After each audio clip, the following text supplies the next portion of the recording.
Bueno, buenas tardes. Silencio, por favor. Silencio. Gracias. Espero que estos minutos de dispendio ahora han servido para poder ir al baño y estirar un poquito las piernas. Deciros que nos acompaña seguidamente en la siguiente ponencia Francisco Javier Fernández Franco, que desde hace 10 minutos ha dejado de ser ilustrísimo señor, pero sigue siendo secretario general de Desarrollo Educativo.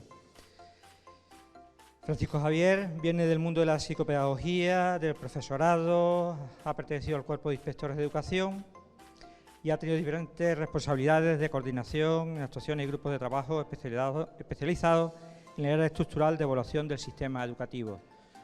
Javier nos va a hablar de lo que ya nos anticipaba esta mañana la señora consejera sobre la importancia de la lectura y cómo desde Andalucía se está dando un giro, se pretende dar un giro en esta nueva visión. Él nos va a hablar de todo esto, de la parte técnica y de la parte más agradable para las familias también. Javier, cuando quieras, un aplauso, por favor.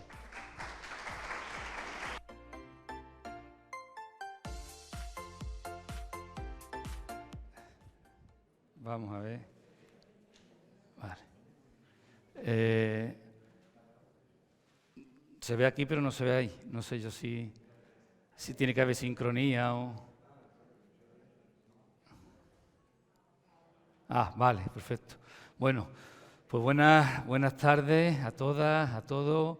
Muchas gracias, Marina, por contar conmigo en este 19 Congreso. He visto a compañeros y amigos que están aquí con todos nosotros. Bueno, a José María Pérez, que me han presentado como ha sido inspector. No, yo soy inspector de educación. Yo estoy temporalmente, transitoriamente en labores de gestión de la consejería, pero mi oficio es maestro y después inspector, ¿no? Entonces, he visto por YouTube a José María Pérez, con el que he compartido trabajo, faena, trinchera y otras cosas más. También a un compañero que estuvo en la Inspección Central, Jaime Pérez Aranda, y me ha dado mucha alegría verlo. Otro compañero inspector que es de Antequera, Antonio Pérez Campo, que se ha acercado también, a un paisano de Écija, porque yo soy de Écija, Vicente Mazón, el director del IES Pablo de Olavide, de la Luisiana, y seguro que por ahí hay alguna que otra compañera o compañero también que nos hemos visto en algún colegio, en algún instituto. Bueno, pues muchas gracias. Muchas gracias a CODAPA. La verdad es que cuando yo salí a las 4 de la tarde para acá, para Antequera, desde Écija, me dicen con cierta ironía algunos amigos míos, anda, que también las ganas que tienes que tener, pues yo estoy encantado de venir, un sábado por la tarde aquí. La verdad es que me apetecía muchísimo. Yo creo que echar aquí un ratito con ustedes, yo lo veo una opción altamente recomendable. Yo estoy muy satisfecho de que me hayan invitado a hablar de lectura. El fracaso educativo es un fracaso lingüístico. Eso lo tenemos que tener claro. El fracaso escolar es un fracaso fundamentalmente lingüístico, porque no se puede adquirir ningún aprendizaje sin un dominio mínimo de la lengua. ¡Imposible! Por lo tanto, si hablamos de equidad educativa, uno de los factores fundamentales del debate de la equidad educativa es la lectoescritura. Hay otros elementos, sin duda, pero ese no puede faltar. En el debate de la equidad, en educación, la lectoescritura no puede faltar. Vamos a intentar, hablar un poquito de lo que es leer, de los procesos básicos, de las estrategias las estrategias de comprensión lectora, de los 30 minutos diarios de lectura planificada, que entre todos vamos a intentar implementar el curso que viene en la etapa obligatoria, y luego de algunos aspectos de la competencia lectora, ¿no? Bueno, los niveles del lenguaje son fundamentalmente 4, los aspectos fonéticos, a los que se acompaña la prosodia, la entonación, el ritmo, las formas de decir, la dicción, los aspectos semánticos de la carga de significado, los aspectos sintácticos del orden de los elementos del lenguaje para estructurar un discurso mínimamente coherente, y de los aspectos pragmáticos del uso, a nivel oral y a nivel escrito de los elementos de la lengua. Pues todos esos ingredientes configuran la competencia lingüística o los niveles del lenguaje. Fijaros, esto es reciente, de una profesora de la Universidad de Málaga, que ha hecho un estudio interesante con una muestra muy significativa para los estudiantes de Ciencias de la Educación, y ha detectado creencias, falsas creencias o leyendas urbanas o mitos en la didáctica de la lectura. Es curioso que muchos profesores, o mejor dicho, muchos futuros maestros piensen que el aprendizaje de la lectura es casi espontáneo y aprender a leer es lo menos natural que existe. Leer es lo menos natural que existe. Y una de las construcciones sociales más complejas que la humanidad ha creado. Pero pensamos que la lectura es un acto que se aprende casi espontáneo. Con demasiada frecuencia pensamos que el proceso de enseñanza genera automáticamente aprendizaje. Y eso no es tan sencillo. Yo puedo enseñar y el alumno no puede aprender. Pero es que pensamos que es automático, enseñanza-aprendizaje. No, y mucho menos de la lectura. Pues estos estudiantes de magisterio de toda España piensan que aprender a leer depende en un alto grado de la motivación del alumno. Es otro tópico, otro viejo tópico que no se sustenta en la literatura científica. Hombre, si estoy motivado, mejor, pero que eso dependa del aprendizaje, que eso sea una condición básica para el aprendizaje de la lectura, es un error. Y luego, tras analizar los planes de estudio de las facultades de magisterio de España, este grupo de investigación de la Universidad de Málaga ha llegado a la conclusión que hay muy poca carga horaria de didáctica de la lengua, de didáctica de la lectura, de la escritura, de la destreza lingüística y del razonamiento matemático. Hay muy poca carga horaria en los planes de estudio de Ciencias de la Educación. Y por el contrario, la realidad va por un lado, pero los planteamientos políticos parece que van por otro. Si se detecta que hay una carencia en las horas de didáctica de los planes de estudio de la universidad para que los que salgan de las facultades tengan competencia de saber enseñar a razonar matemáticamente. Matemática no es otra cosa que razonar con números. Y para que tengan conocimientos suficientes para enseñar bien a leer y a escribir a los alumnos, lo que no podemos plantear es reducir todavía más las horas de estas didácticas en los planes de estudio. Hay una incoherencia total y absoluta que esperemos que se corrija. Yo creo que se va a corregir, ¿no? Bueno, la comprensión y expresión oral y escrita, estamos hablando de dos dimensiones que se nutren mutuamente. Alguien dijo por ahí que para saber leer bien, primero hay que saber hablar bien. O dicho de otra manera, nadie puede leer bien si no habla bien. ¿Por qué? Porque yo me dicto a mí mismo, ¿vale? Entonces son dos dimensiones que no se separan, sino que se retroalimentan y que se nutren de transferencias simultáneas, ¿no? La dimensión oral del lenguaje, la dimensión escrita del lenguaje, cada dimensión tiene dos grandes paradigmas, la comprensión y la expresión, las habilidades productivas y las receptivas, que son distintas pero inseparables. Por lo tanto, es un todo que se retroalimenta, teniendo en cuenta que se avanza en un creciente grado de dificultad y exigencia. Primero, son las destrezas orales y, por último, es la capacidad escritora. La comprensión oral antecede a la expresión oral y la expresión oral antecede a la lectura y la lectura antecede a la escritura. Lo último en adquirir es una buena capacidad de expresión escrita, no de la mecánica, sino de plasmar en un texto adecuadamente, con coherencia, con corrección, aquello que yo quiero expresar y tengo en mi cabeza. Por lo tanto, la adquisición del código oral antecede siempre al código escrito, las habilidades de comprensión preceden siempre a la de producción, tanto a nivel oral como a nivel escrito. Tenemos que diferenciar la mecánica de la escritura y de la lectura con lo que es la expresión la textualización en la escritura y la competencia lectora en lectura. La mecánica de la lectura es convertir los grafemas en fonemas, la grafía en sonido, y la mecánica de la escritura es lo contrario, es convertir los fonemas en grafemas. Cuando a mí me dicta, yo convierto un fonema en grafema, y cuando no me dicta nadie, yo primero me dicto a mí mismo y luego lo plasmo en el papel o en el teclado. Por lo tanto, esas son las mecánicas, pero no nos tenemos que quedar ahí. Tenemos que ir a la comprensión, en la lectura, a la expresión escrita, a la composición de diferentes tipos de textos, continuo, discontinuo, en la escritura, pero hay otra siguiente fase, otro siguiente avance, que es la interpretación, encajar un texto en un contexto. Habláis de las fases sensibles de los 5 o 6 años para abordar sobre todo las habilidades de la lectura.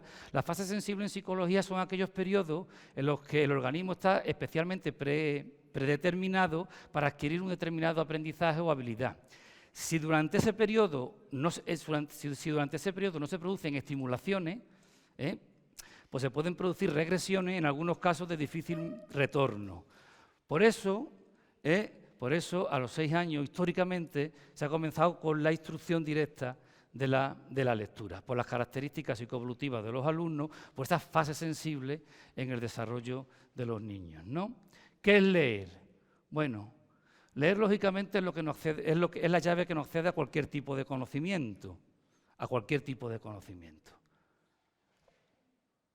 Realmente uno lee detrás del ojo, no delante del ojo. ¿Y eso de leer detrás del ojo qué significa? Explica esto es de un examen esto está en internet, por esto tiene todo el mundo, porque no es nada nuevo mío. Explica la diferencia entre mina y cantera. De una pregunta a un niño en conocimiento del medio. De la mina se sacan minerales como el oro o el cobre, de la cantera jugadores como Messi, Ronaldo.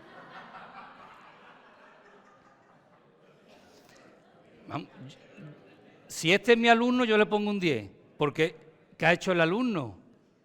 Encajar un texto en un contexto. Encajar un texto en un contexto. Pues eso es leer. Leer es siempre detrás del ojo. Detrás del ojo.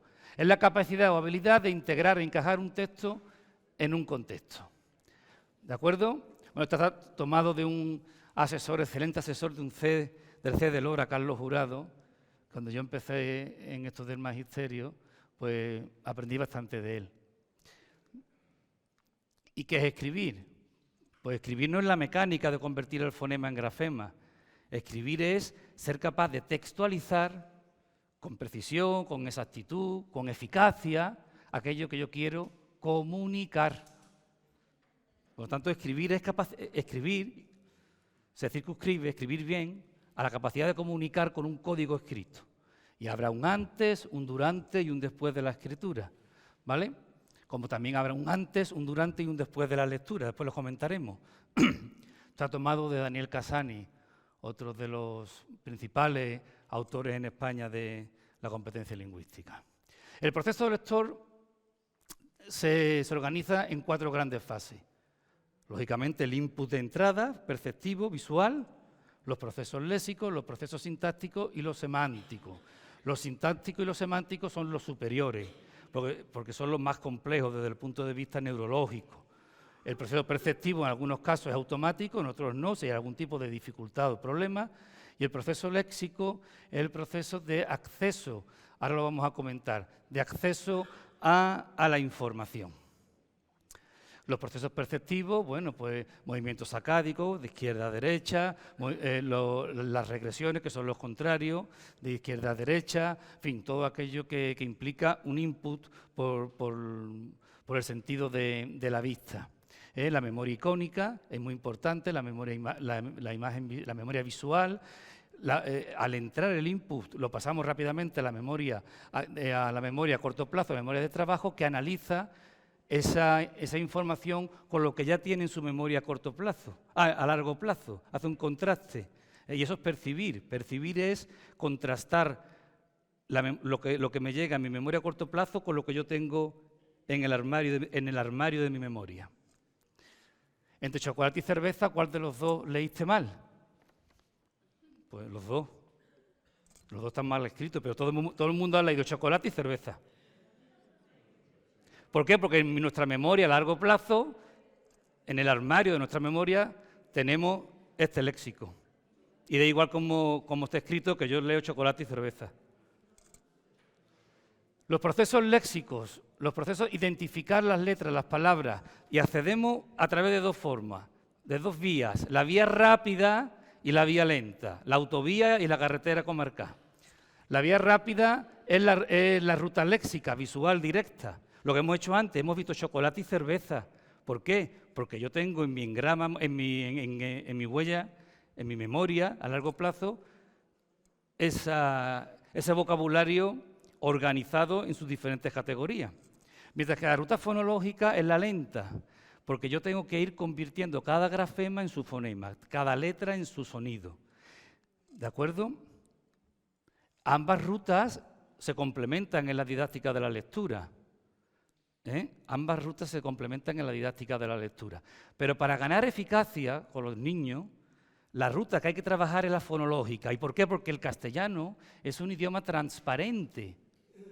El castellano es un idioma transparente. ¿Y qué significa eso? Pues en español, a cada grafema le suele corresponder uno y solo un fonema, como norma general, excepto en donde está el problema, que es la G, la J, la B, la V, la C, la Z, y después los sinfones ga, ge, gi, go, gu, y cuando están con las diéresis. Porque ahí a un fonema le corresponden diferentes grafemas. Pero como norma general, el alfabeto es transparente. Por eso la eficacia de la lectura en castellano está en la ruta fonológica, en saber convertir adecuadamente cada letra en su sonido. Y eso se llama, y para acceder a esa ruta, trabajamos la conciencia fonológica. ¿De acuerdo? ¿Qué es la conciencia fonológica? La imagen mental de los sonidos. Trabajamos los fonemas, las sílabas y las palabras jugando con ellas, cambiándole la sílaba, cambiándole el final, segmentándola, uniéndolo, creando pseudopalabras. Cuando hay dificultades de aprendizaje, el origen en castellano, en el español, está generalmente en errores, en déficit en la conciencia fonológica. ¿Vale? Bueno, esto es un ejercicio que se hace con los chavales, ¿no? Aquí leemos por rutas directas y aquí por rutas fonológicas. ¿De acuerdo? Porque son palabras nuevas para nosotros, entonces tenemos que ir transformando en sonido cada una de las grafías. ¿De acuerdo? Igual que arriba, la palabra de arriba, la tenemos que, por mucho que sepamos leer, tenemos que utilizar la ruta fonológica, la palabra de abajo, pues en un nanosegundo la leemos, ¿no? La ruta visual es la que nos ofrece dificultades porque está en nuestro léxico, en nuestro engrama, en nuestra memoria, y la ruta fonológica es la que usamos cuando estamos aprendiendo a leer o cuando nos encontramos con palabras nuevas o pseudopalabras. Y de aquí lo importante, repito, es la conciencia fonológica, que es la imagen mental del sonido, que es lo que me va a ayudar a convertir los grafemas en fonemas. Y la automatización de las reglas de conversión es básica para la comprensión lectora. ¿Por qué? Porque libero recursos cognitivos que no centro en la mecánica.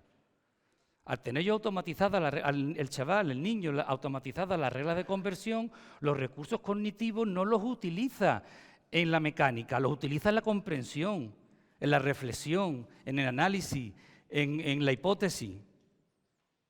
Es como si cuando empezamos a aprender a conducir, toda nuestra atención está en la palanca, que no se nos cale el coche, en el retrovisor. Cuando tenemos automatizadas las habilidades de conducción, podemos escuchar la radio, hablar con mi compañero, incluso pensar. Pues aquí es exactamente lo mismo. Es básico automatizar las reglas de conversión para una buena competencia lectora. Bueno, esto es lo mismo. ¿De acuerdo? El tercer proceso, los sintácticos, ordenar las palabras en un todo coherente, en una cohesión del discurso. Y eso es lento, y eso es muy difícil. Repito que la lectura es lo menos natural que nos podemos encontrar dentro de las creaciones de la humanidad, lo menos natural. Y aprender a leer no se termina nunca. Igual que aprender a escribir no se termina nunca. Yo me leo ahora mismo un texto que leí hace 10 años y seguro que lo leo de otra manera y que lo comprendo de otra manera. Y ese mismo texto dentro de 10 años también el mismo texto lo comprenderé de otra manera. ¿Vale?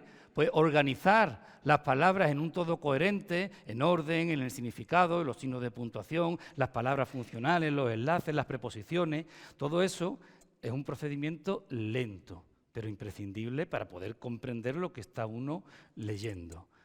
Los enlaces funcionales son muy importantes en primaria, ¿no? Y ¿qué son los enlaces? Eso es lo que dan el significado de muchas palabras y muchas veces los pasamos por encima. Los enlaces funcionales sobre todo son las preposiciones. No es lo mismo mirar a la ventana que mirar desde la ventana. La preposición te cambia el significado de lo que quiere decir, tu intención comunicativa. ¿Ven? Bueno. Y luego, por último, los procesos semánticos, extracción del significado, ojo, y el contexto. Y el contexto. Y el contexto está en mi memoria a largo plazo. Ahí está el contexto. Por eso el niño decía que de la cantera se extraen jugadores de fútbol, ¿no? Porque ese es su contexto. Esa es su memoria a largo plazo. Eso es lo que él ha leído, lo que él ha visto, lo que él ha escuchado, lo que tiene integrado en su pensamiento. Por lo tanto, es fundamental ese contexto de mi memoria a largo plazo que está configurado por los conocimientos previos que el lector tiene. Los conocimientos previos no lo predisponen todo en la lectura. Y es fundamental los conocimientos previos para saber encajar un texto en un contexto. Las 4 fases aquí resumidas. La fase perceptiva, acceder al almacén de palabras, que tenemos aquí como si fuera un archivador antiguo de estos de papel encajonado, pues tenemos dentro de las familias de palabras, las tenemos organizadas en nuestra memoria, en almacenes. Organizar la información en frases y oraciones, ¿vale? Frases, enunciados sin verbo, oraciones, enunciados con verbo, y por último, acceder al significado global del mensaje. Los 4 procedimientos. Los cuatro procesos, las 4 fases. ¿Vale? Con esta diapositiva lo que quiero es sintetizar lo que decía al principio, que todas las habilidades, todas las destrezas comunicativas influyen y se hacen transferencia las unas a las otras. Léxico auditivo, léxico fonológico, léxico visual, léxico ortográfico, todo eso forma el engrama, la huella de nuestra memoria. Y así tenemos organizadas las palabras en la cabeza, por familias de palabras, por categoría, por cajoncito. Y la memoria va a buscarla rápidamente, la coge y la trae al texto. Bueno, esto es exactamente lo mismo que he dicho antes, pero con un poquito de dibujo, ¿no? Ruta gráfica, ruta fonológica, ruta visual, no os quiero aburrir. Decíamos que a aprender a leer, igual que a aprender a escribir, no se termina nunca. ¿Por qué? Porque bueno, los contextos personales se van enriqueciendo o empobreciendo algunas veces, y por lo tanto hay realmente 2 grandes etapas. La primera etapa, que es la etapa de infantil, por decirlo así, la etapa logográfica, en la que el niño parece que sabe leer, pero no sabe leer, porque lo que utiliza es la vía directa. Es cuando ve, por ejemplo, un niño un logotipo de Vodafone y te dice Vodafone. ¡Ay, qué bien lee mi niño! No está leyendo. Es que por la vía directa ha identificado que ahí pone Vodafone porque lo ha escuchado en un anuncio varias veces. Entonces, saber leer no sabe. Y después la otra etapa, que es la etapa alfabética, en la que ya se empieza a automatizar la red de conversión grafema-fonema. Cuando tenemos una mínima automatización, ya pasamos a la etapa sine die, en la que cada uno va personalizando sus procesos de lectura y de escritura. Por lo tanto, es muy importante a la hora de enfrentarse a un texto, la claridad y coherencia del contenido o la significatividad lógica. La significatividad lógica es preparar bien los materiales.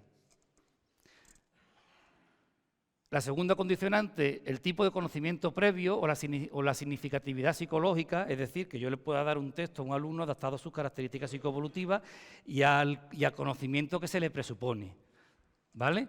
Y la tercera de las pautas es la didáctica.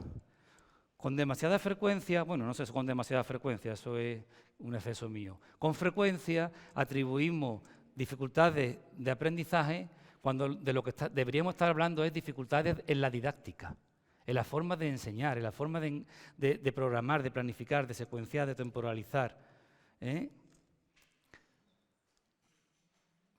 Traigo aquí una diapositiva de una jornada que se hicieron con Gregorio Luri. Insisten en tate quieto a jíbaros.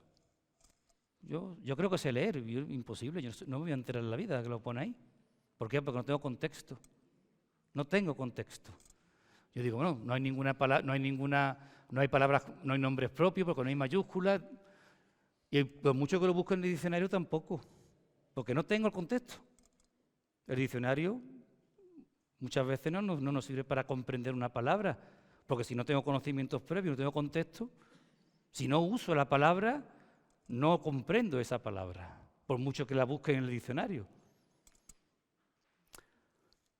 La didáctica, aparte de los aspectos técnicos de la mecánica, de las reglas de conversión, grafema-fonema, ¿de acuerdo? Con las diferentes posibilidades que hay, de sílaba, inversa, directa, mixta, trabadas, complejas, todo eso en un creciente grado de dificultad y exigencia, obviando la mecánica. Cuando se tiene un mínimo rudimento de la lectura, habría que enfocarlo en 3 momentos la misma. Antes de leer, que ya es leer, igual que antes de escribir, ya es escribir. No ha hecho ahora un escritor en hacer un esquema y un borrador de un libro. Quizá más tiempo que el durante. Pues antes de leer ya es leer, durante la lectura y después de la lectura. Bueno, aquí hay algunas pautas tomadas de Jesús García Vidal, ¿vale? Antes de la lectura hay 2 grandes objetivos. Animar, predisponer, que al alumno le entre ganas de encarar el texto y activar la precomprensión, la estrategia de precomprensión. Y es fundamental que el maestro antes lea primero y en voz alta. Yo cuando voy a las clases les digo a los maestros y a los profesores, tenéis que leer en voz alta. Tenéis que ser buenos modelos, porque la entonación solamente se adquiere por imitación de modelo. Y si el alumno no tiene buenos modelos, ¿cómo va a aprender a entonar? Por osmosis, no. Hay que leer en voz alta a los alumnos. Y los padres y las madres tienen que leer en voz alta a sus hijos. ¿Vale? Hay que explicar palabras nuevas, qué significa, usarlas. O sea, en una sesión de lectura hay que dedicarle casi más tiempo al antes, sobre todo en las primeras sesiones, que al durante. Porque antes de leer ya es leer y mucho. El durante la lectura y después de la lectura, ¿no? Bueno, cada una tiene su objetivo y hay una serie de actividades tipo. No nos vamos a entretener en eso, ¿vale? El después, conocimiento. Muy bien, la lectura será un instrumento de placer, de ocio. Bien, pero primero, en la escuela es una de las fuentes de conocimiento. Es una de las fuentes principales de conocimiento. Lo que decía antes, si tenemos automatizadas las reglas de conversión, libero recursos cognitivos para centrarlos en la comprensión, en la interpretación, en la crítica, en la reflexión, y no gasto los recursos cognitivos en la mera rutina mecánica de convertir una letra en sonido. Por eso es fundamental, insisto, tener una buena conciencia fonológica y una buena automatización de las reglas de conversión grafema-fonema. Bueno, ahí hay una secuencia de pautas de primer ciclo, segundo y tercero. Lógicamente, se avanza de las palabras a las frases, a las oraciones sencillas, a los textos más sencillos. Empezamos después con los resúmenes, los esquemas, que son más complejos que los resúmenes, porque los esquemas son una síntesis de la síntesis. Los mapas conceptuales son más complejos que los resúmenes porque establecen jerarquías y luego pues los cronogramas o las líneas del tiempo. ¿Vale? Bueno, esto no me voy a entretener. los procesos superiores, el sintáctico y el semántico. Hemos dicho los perceptivos, los léxicos y después estaban los superiores, que son los sintácticos y los semánticos. Por los sintácticos hay algunas claves. El significado de la palabra, el orden de la palabra, las palabras funcionales, los enlaces, lo que yo decía antes, y los signos de puntuación. Y los procesos semánticos, las reiteraciones léxicas, las palabras que se repiten y que algunas veces tienen distintos significados, los correferentes, pronombres, adverbios de lugar, etcétera, y sobre todo los conocimientos previos del lector. Sin conocimientos previos, yo me leo un texto de física cuántica y yo pues soy un absoluto ignorante. No sé leer un texto de física cuántica porque no tengo conocimientos previos. Eso es muy importante tenerlo en cuenta, es fundamental tenerlo en cuenta. ¿Vale? Bueno. Y aquí en la didáctica de la lectura traigo a Vygotsky. Vygotsky hablaba del inter al intra. Se adquiere el aprendizaje del inter en un proceso de socialización o de microsocialización en el aula al intra, a lo individual. Por una serie de pautas que van de la monitorización del maestro al trabajo del maestro dirigido en gran grupo, pequeño grupo y al final terminar trabajando individualmente. Es decir, conjugando la instrucción directa con el descubrimiento guiado. Por ósmosis no se aprende. Instrucción directa conjugada con descubrimiento guiado. Ni el descubrimiento guiado es eficaz, ni la instrucción directa abarca todos los objetivos de un aprendizaje. Las dos estrategias deben de ser combinadas en este y en cualquier tipo de aprendizaje. La velocidad es fundamental para la comprensión lectora, para la competencia lectora. Vamos a hablar de competentes lectores. ¿Por qué? Porque si la veo, si voy a un ritmo impreciso, con regresiones, no puedo comprender porque olvido. La fluidez da una coherencia. Pero es que además, si voy lento, lógicamente, al tardar tanto al leer, cuando termino el párrafo, no recuerdo lo que he empezado a leer al comienzo del párrafo, porque es que ha pasado mucho tiempo. Por eso la velocidad es fundamental para la comprensión. Otro mito que por ahí están vendiendo, indicando que no es necesario. ¿Cómo que no es necesario? ¿Y tan necesario? Sin velocidad no hay comprensión. ¿Por qué no? Cuando termino de leer el párrafo, ya no recuerdo el primer concepto clave de la primera oración del párrafo. Es fundamental. Yo muchas veces hablando con los directores de primaria, y yo si fuera director tendría solamente un objetivo en mi proyecto de dirección. Que no haya ningún niño de tercero de primaria que no alcance 100 palabras por minuto. Y como director centraría todos mis esfuerzos en eso. Bueno, estos intervalos son muy relativos, pero bueno. Las 100 palabras por minuto en tercero de primaria, que después veremos que es clave en el sistema educativo. Si un niño y una niña en tercero de primaria no tiene 100 palabras por minuto, mal asunto. Mal asunto. Es un predictor del fracaso escolar en un alto porcentaje. Los tipos de comprensión, la literal, la interpretativa y la crítica. Bueno, de menor a mayor nivel de exigencia y de esfuerzo cognitivo, ¿no? La literal, lógicamente, la respuesta está explícita en el texto, la interpretativa requiere inferencia y la crítica requiere la capacidad de razonar, de poner en evidencia contradicciones, de detectar datos erróneos, es decir, de ser realmente un competente lector. Las dificultades en los diferentes tipos de comprensión, en la comprensión literal, la poca velocidad lectora, la no automatización de las reglas de conversión, grafema, fonema, y el poco vocabulario, los pocos conocimientos previos. ¿Vale? En la interpretativa, bueno, pues ya es más complejo, ya es más subjetivo. No distinguir lo real de lo imaginario, no inferir el significado de palabras desconocidas, no establecer relación entre las partes del texto, y en la crítica, no distinguir hechos de opiniones y no realizar valoraciones, no saber hacer valoraciones personales, un planteamiento, un nudo, un desenlace, unas conclusiones. Tercero de primaria, estoy mirando aquí a mi compañero José María. Yo no sé si tú estabas en nuestro equipo, tú José Antonio, tú no estabas cuando hicimos este estudio. Hicimos un estudio en el equipo de zona y detectamos, cuando aún no lo había detectado nadie, que la primera gran falla del sistema estaba en segundo de primaria. Y que los alumnos que pasaban de segundo a tercero con dos materias, dos áreas no superadas, Generalmente eran matemáticas o lengua o inglés. En un altísimo porcentaje, hicimos un estudio longitudinal con una cohorte, no titulaba en eso. Pues ahí están los datos. Son datos de una zona, no tienen carácter científico, eran muy relativos, pero lo hicimos, lo comentamos con los directores y con los profesores. El alumnado que pasaba tercero con 2 áreas no superaba, haciéndole el seguimiento hasta cuarto de eso, en un gran porcentaje, ese mismo alumno no titulaba. Y el problema está en la lectura, en el acceso al conocimiento. Después hay un factor subjetivo en la lectura. Cada lector procesa la información aportando sus conocimientos previos, sus experiencias, sus expectativas, sus esquemas de conocimiento. Evidentemente que sí, pero hay unos rudimentos fundamentales que hay que tener claro y hay que saber planificarlo.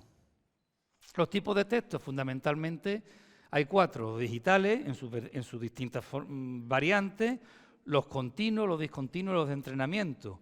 Los continuos son aquellos en los que solamente hay texto escrito, en el código lingüístico. Los discontinuos mezclan información textual, paratextual, diferentes tipos de letras, se llaman diferentes halógrafos, esquemas, gráficas. Y luego los de entrenamiento, que están diseñados para trabajar habilidades o dificultades de aprendizaje. Textos para trabajar la velocidad lectora, textos para trabajar la dislexia, la disgrafía, la disortografía, ¿vale? Son los 4 principales tipos de textos que hay en la escuela. Esto sería un tipo de texto de entrenamiento para trabajar la ortografía arbitraria o reglada, de las 2 que hay, ¿no? Esto sería un tipo de texto de entrenamiento para trabajar la ortografía, ¿vale? Bueno, esto igual. Esto sería un tipo de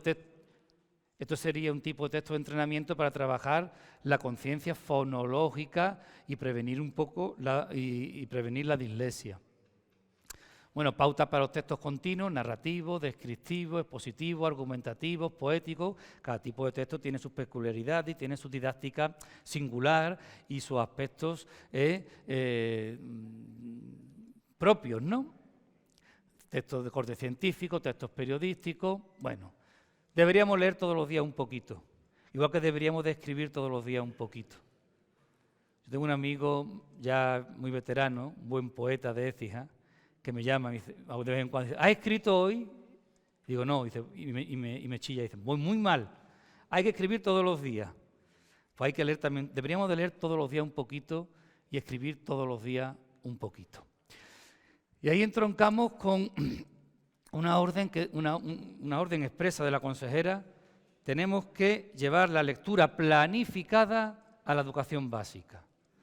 Planificada a la educación básica. Por lo tanto, el año que viene va a haber 30 minutos como mínimo de lectura planificada todos los días en la enseñanza obligatoria de Andalucía, de primaria a cuarto de ESO. En los decretos, este mandato está en los principios pedagógicos. Fijaros, no se ha llevado a las orientaciones metodológicas, no, a los principios pedagógicos, a los basamentos, a las columnas de la etapa. Y es el primer principio, la lectura. Se garantizará la incorporación de un tiempo diario no inferior a 30 minutos en todos los niveles de la etapa para el desarrollo planificado de dicha competencia. Y en el proyecto de orden, en el artículo 8, que regula el horario, se fija que los centros deberán garantizar la incorporación de un tiempo diario no inferior a 30 minutos en todos los niveles de la etapa para el desarrollo planificado de la lectura. No está hablando de lengua, está hablando de lectura. Se podrá leer, los centros deberán organizar. Hay un equipo que está trabajando de la consejería de 4 personas que está preparando unas orientaciones y unas instrucciones para presentar a los centros en junio, donde se pretende que esas instrucciones sean una herramienta útil para poder planificar esos 30 minutos. Los centros saben cómo hacerlo, pero bueno, se está preparando un material para ayudarles a planificar esos 30 minutos. Y en secundaria igual, la lectura, el primer principio pedagógico de la etapa y después en el horario esos 30 minutos. Todo Todo profesor es profesor de lengua. Cuando un profesor de física y química está trabajando la lectura, está trabajando la física y la química. Cuando un profesor de dibujo técnico está trabajando la lectura, está trabajando el dibujo técnico. Cuando un profesor de química está trabajando la lectura, está trabajando la química con su alumno. De primaria a cuarto de secundaria, si no se interrumpe este proyecto, el alumno tendrá 875 horas de lectura planificada. Y el fracaso escolar es un fracaso fundamentalmente lingüístico. Yo estoy convencido de ello. Ahí tenemos un ejemplo de itinerario de lectura de los muchos que los centros pondrán en marcha, este, otro u otro tipo, ¿no? Donde se organizan los tipos de texto y se establece una secuenciación. Este otro tipo organizado por trimestre. Bien. La lectura en cualquier materia, en cualquier área. A lo mejor en 15 días toca 30 minutos de educación física porque vamos a leer las reglas del juego y vamos a comprender las reglas del juego y vamos a inventar reglas, vamos a hacer reglas nuevas. La lectura es transversal y es fundamental que tengamos claro que todo docente es docente de lengua, entre comillas, ¿no? O en música, analizando las letras, en fin. La competencia lingüística, escuchar, hablar, conversar, ahí faltaría conversar, no es lo mismo hablar que conversar. Yo ahora mismo estoy hablando, no estoy conversando con nadie. Escuchar, conversar, leer y escribir, leer, ser capaz de comprender y hacer uso de textos, ser capaz de hacer uso de texto, eso es competencia lectora, ser capaz de usar ese texto para los objetivos que me haya planteado, para los fines que me haya planteado, comprender la información, utilizar la información, reflexionar sobre la información obtenida. Dos modelos de lectura, todos lo sabemos, los ascendentes y los descendentes, los que se centran en la ruta fonológica o en la ruta visual o léxica. Pero en el castellano el método de lectura eficaz son aquellos, hay muchos, alfabéticos, fonéticos, silábicos, fotosilábicos y otros más, que se centran en las reglas de conversión grafema-fonema por la transparencia del lenguaje del castellano. Y hay que intentar hay que buscar la eficacia con los alumnos. Porque las utopías son muy interesantes cuando las consecuencias de ellas las sufren otros. Y ahí no podemos caer, tenemos que enseñar al alumno a leer. Después los otros modelos podrán complementar las habilidades del alumno una vez que el alumno las ha tenido. ¿Vale?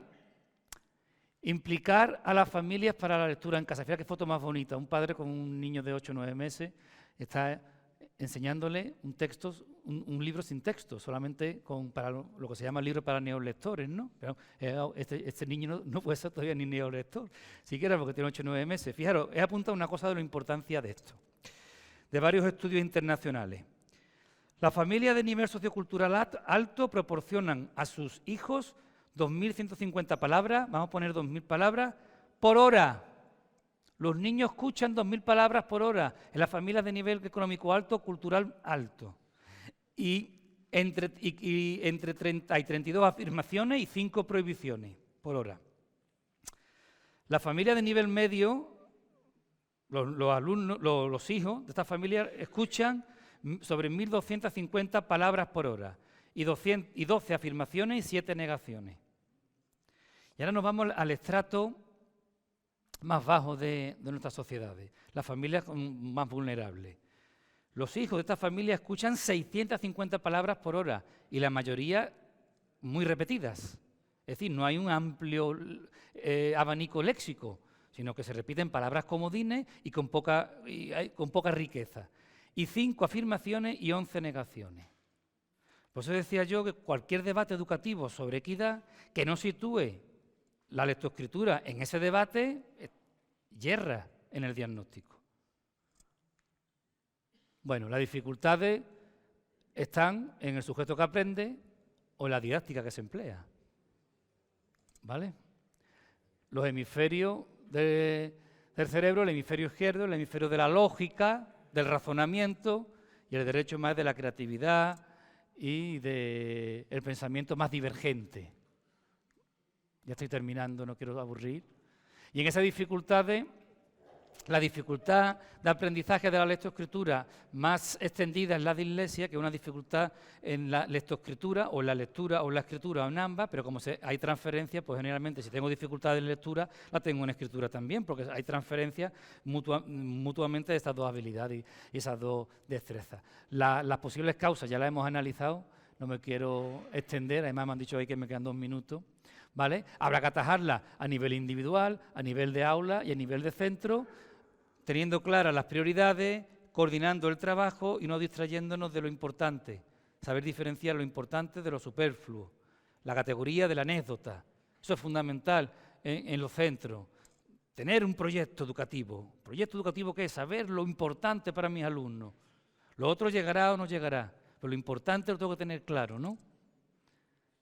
Insisto en eso, al principio, la primaria, fundamental. Yo soy maestro de PT y esto lo conozco de primera mano. Se trata, por lo tanto, de avanzar desde aprender a leer para aprender. Y os recomiendo un libro sencillo de Gregorio Luri sobre el arte de leer, 10 tesis sobre la educación y la lectura, que se lee muy rápido, es muy breve, y muy directo y muy didáctico. Hay mucho, lógicamente, pero este sintetiza muy bien lo que debemos tener en nuestra mesa de trabajo a la hora de enfocar los procesos de competencia lectora. Y creo que ya ha tocado la sirena, ¿no? Sí. Vale, pues muchas gracias.